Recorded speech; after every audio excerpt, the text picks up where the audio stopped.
দেড় বছরেও লুট হওয়া অস্ত্র উদ্ধার করতে না পারার ব্যর্থতা সরকারের বলে অভিযোগ করেছেন বিএনপির মহাসচিব মির্জা ফখরুল ইসলাম আলমগীর। এছাড়াও তিনি নির্বাচনের আগে দেশের আইনশৃঙ্খলা পরিস্থিতির অবনতি নিয়েও সরকারকে প্রশ্নবিদ্ধ করেন। সোমবার সকালে ঠাকুরগাঁওয়ের কালীবাড়ির বাসভবনে তিনি একথা বলেন। জাহিদ হাসান মিলুর ছবি ও তানভীর হাসান তানুর প্রতিবেদনে বিস্তারিত। সোমবার সকাল 10:30টা ঠাকুরগাঁওয়ে নিজ বাসভবনে সাংবাদিকদের সাথে আলোচনায় বসেন মির্জা ফখরুল। এ সময় দেশের আইনশৃঙ্খলা পরিস্থিতি নিয়ে উদ্বেগ জানান তিনি।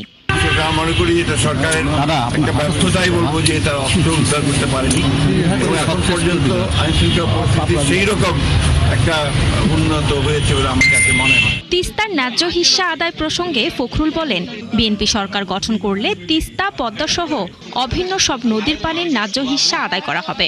আমরা তিস্তা, পদ্মা এবং অভিন্ন নদী যতগুলো আছে সেগুলো সবগুলোর ব্যাপারেই আমরা ভারতের সঙ্গে আমরা এনগেজ করব এবং তাদের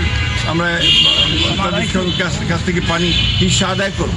ভারতে ক্রিকেটারদের সঙ্গে আচরণ নিয়ে মির্জা ফখরুল বলেন, ক্রিকেট শুধু খেলা নয়, এটি দেশের সম্মানের সঙ্গে জড়িত।